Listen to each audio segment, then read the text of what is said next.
Everyone, welcome back to my channel. তোমরা সবাই কেমন আছো? আশা করি ভালোই আছো। আমি মিঠু রয় ফ্রম মিঠুস বিউটি জোন। আমি তোমাদের সঙ্গে আজকে নেল এক্সটেনশনের থার্ড ক্লাস শেয়ার করব। তো আজকে থার্ড ক্লাসের টপিক হচ্ছে মাইলার বা ডাস্ট গ্লিটার বা সুগার ডাস্ট, এরকম টাইপের যে প্রোডাক্টগুলো যেগুলোতে কোনো গ্লু নেই, সেগুলো আমরা কিভাবে অ্যাপ্লাই করব। তো আজকে আমি দেখো, এই মাইলার সবসময় ট্রান্সপারেন্ট টিপসের ওপরেই অ্যাপ্লাই হয়। তো ট্রান্সপারেন্ট টিপস আমি একটা নিয়ে নিয়েছি, এর ওপরে আমি একটা ট্রান্সপারেন্ট টিপসের ওপরে ট্রান্সপারেন্ট পলিশি অ্যাপ্লাই করবে, মানে বেস কালার বা ফ্রেঞ্চ কালার যেরকম একটা অ্যাপ্লাই করবে, তবেই জিনিসটা ট্রান্সপারেন্ট থাকবে। তো দেখো আমি ফ্রেঞ্চ পলিশ অ্যাপ্লাই করে নেব। তো এই আর্টটা করার সময় আমরা যে নেলসের যে বেসিক যে স্টেপগুলো করি, টিপস অ্যাপ্লাই করার পর আমরা যে রাফ করি, রাফ করে যে টিপসটাকে আমাদের নেলসের সঙ্গে মিশিয়ে দিই, তো তারপরে যে আমরা জেলটা অ্যাপ্লাই করি, আমাদের কিন্তু কাজটা ওইখানেই। আমরা কিন্তু কখনোই দুটো কোট জেল অ্যাপ্লাই করে, যেটা প্রসেস নেলসের, দুটো কোট জেল অ্যাপ্লাই করে তারপরে আমার ওটাকে রাফ করে তারপরে আমি যখন কালার অ্যাপ্লাই করে আবার জেল অ্যাপ্লাই করব এই আর্টটা করার জন্য, তখন কিন্তু নেলসটা খুব উঁচু উঁচু হয়ে যাবে, ওটা আর্টিফিশিয়াল দেখতে লাগবে, ভারী হয়ে যাবে। তো ওই জন্যই আমরা প্রথমেই যখন আমরা নেলসটাকে রাফ করব, শেপ দেব, সেই টাইমেই কিন্তু আমরা কালারটা অ্যাপ্লাই করব আগে, তারপরে কালারটা অ্যাপ্লাই করে কালারটাকে 60 সেকেন্ডে কিওর করে আমরা কিন্তু ফার্স্ট কোট জেল অ্যাপ্লাই করব।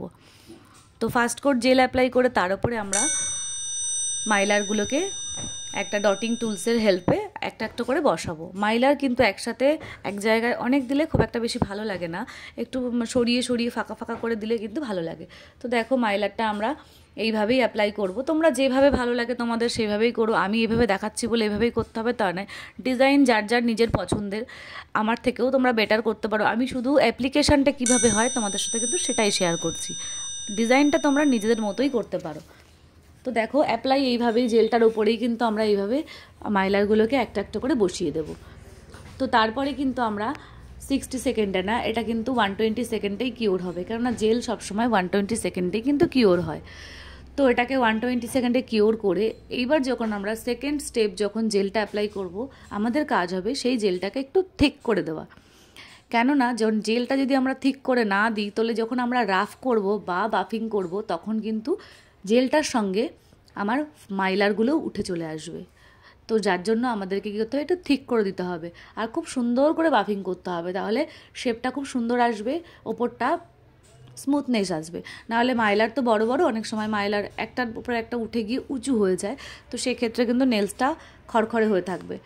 তো এরপরে আমরা জেলটা অ্যাপ্লাই করে ওটাকে 60 সেকেন্ড করে দুবার, মানে 120 সেকেন্ডে কিওর করে আমরা কিন্তু রাফ করব। তো রাফ করার সময় একটু দেখে শুনে রাফ করতে হবে। তো রাফ করার পরে আর কিন্তু কোনো কাজ নেই, এটাকেই আমরা টপ কোট দিয়ে কিওর করে কিন্তু আমাদের কিন্তু বড় সাইজের যে মাইলার, সেই আর্টটা কিন্তু এখানেই কমপ্লিট হয়ে গেল। তো যেহেতু আমি বেসিক দেখাচ্ছি, একটা নেলসের ওপরে কিন্তু অনেকগুলো আর্ট একসাথে করে কিন্তু আমরা কিন্তু অ্যাডভান্স নেলস করি, কিন্তু যেহেতু আমি বেসিক দেখাচ্ছি, এটা শুধুমাত্র তাদের জন্য যারা একদম বিগিনার্সরা যদি একসাথে আমি অনেক আর্ট দেখিয়ে ফেলি তাহলে একটা নেলসের ওপরে, তাহলে বিগিনার্সরা বুঝতে পারবে না, যার জন্য কিন্তু আমি বিগিনার্সদের জন্যই করছি বলে একদম কিন্তু বেসিকভাবে সিম্পল ওয়েতে কিন্তু আমি দেখাচ্ছি, শুধু অ্যাপ্লিকেশানটাই দেখাচ্ছি। তোমরা কিন্তু কেউ এটা ভেবো না যে আমি কেন এরকম দেখালাম না বা ওরকম দেখালাম না। ভ্যারাইটি নেল আর্ট তো তোমরা বিভিন্ন জায়গায় দেখেই থাকবে, কিন্তু আমি কোর্সটা যেহেতু শুরু করেছি একদম বেসিকভাবে, যেটা যে একদম নেলস সম্পর্কে কিচ্ছু জানে না সে যাতে বুঝতে পারে। তো দেখো সেকেন্ড আমি দেখাবো আজকে সুগার ডাস্ট আর্ট। এটাও একটা গ্লিটারের মধ্যেই পড়ে, কিন্তু এটা এতটাই মাইল্ড যে এটা কিন্তু আমাদেরকে জেলের ওপরে অ্যাপ্লাই করতে হবে না, এটা আমরা কালারের উপরেই অ্যাপ্লাই করতে পারি। তো আবার বললাম বেসিক যে স্টেপগুলো আছে প্রত্যেকটা স্টেপগুলো মেনটেন করবে, জেল অ্যাপ্লাই করবে, তারপরে জেলটাকে রাফ করবে। আগেরটা জেলের উপরে অ্যাপ্লাই করেছি বলে এটাও কিন্তু তাই হবে না, জেল অ্যাপ্লাই করবে, জেলটাকে রাফ করবে, তারপরে কালার অ্যাপ্লাই করবে, তারপরে ওই কালারটাকে কিওর না করে ওই কালারের ওপরেই কিন্তু আমরা সুগার ডাস্ট অ্যাপ্লাই করব। সুগার ডাস্ট মাইল্ড হওয়ার জন্য কালারই কিন্তু ধরে রাখতে পারে সুগার ডাস্টটাকে, এটার জন্য আমাদেরকে জেল অ্যাপ্লাই করতে হয় না। জেলটা যেমন আমরা টিপসের ওপর অ্যাপ্লাই করি সেরকমই করব, কিন্তু এটা কালারের ওপরেও স্টিক করে। তো দেখো আমি সুগার ডাস্টটাকে এটাকে এভাবে অ্যাপ্লাই করতে হয়, এটাকে আমি ভালো করে ডাস্ট আউট, ওই টাইমে কিন্তু ওর উপরে হাত দেবে না, কেননা ওটা কাঁচা রয়েছে। আমি ওটাকে কিওর করব, কিওর করে 60 সেকেন্ডে কিওর করে ওটাকে আমি ডাস্ট আউট করে নেবো ব্রাশের সাহায্যে, এক্সট্রাগুলো বেরিয়ে যাবে। এরপরে দেখো আমি জাস্ট এই মাইলারগুলো, এটা আরেক ধরনের মাইলার, মানে বড় ছোট মিলিয়ে এক ধরনের মাইলার। তো জাস্ট আমি একটু তোমাদের বোঝার সূত্রে কিন্তু আমি এটার মধ্যেই কিন্তু মাইলারটাকে অ্যাপ্লিকেশন করেছি। দেখো ওটা কালারে অ্যাপ্লাই করেছি, এটা কিন্তু আমি কালারের উপরে বসাইনি, কিন্তু এটাও কিন্তু মাইলার বলে এটা কিন্তু আমাকে জেলের ওপরেই অ্যাপ্লাই করতে হবে, এটা কিন্তু কালারের উপরে হবে না। তো আমি যেভাবে আমার স্টুডেন্টদের দেখাই, একদম একটা টিপসের উপরে বিভিন্ন রকমের আর্ট দেখিয়ে দিই যাতে তাদের বুঝতে সুবিধা হয়, কনফিউশন না হয়, আমি কিন্তু সেভাবেই তোমাদেরকে দেখাচ্ছি। তো দেখো ওটাই কিন্তু ওই পর্যন্তই। তারপরে কিন্তু টপ কোট অ্যাপ্লাই করে কিন্তু তোমরা নেল আর্টটাকে কমপ্লিট করতে পারো। এরপরে আমি আবার একটা নেল আর্ট দেখাচ্ছি, এটাও কিন্তু মানে গ্লিটার, এটাও গ্লিটার কিন্তু একটু বড় সাইজের গ্লিটার।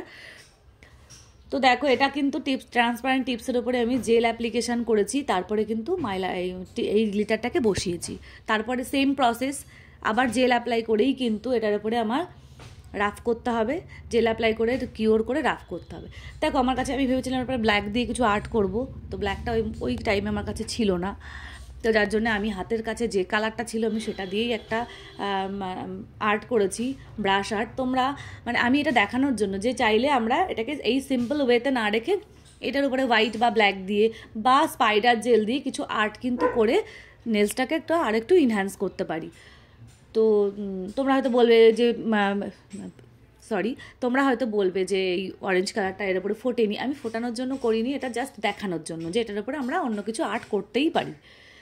তো দেখো আরেকটা আমি আর্ট দেখাবো, এটাও সুগার ডাস্টেরই আর্ট, কিন্তু একটু অন্যরকম। ওটা আমরা পুরো কালারের ওপরে করেছি, পুরোটা কালার করে তারপরে করেছি, ওটা পুরো কালার করেছি, হাফ করতে পারো, আমি হাফ করেছি, তোমরা পুরো কালার করতে পারো। আর এটা আমি আর্ট করেছি।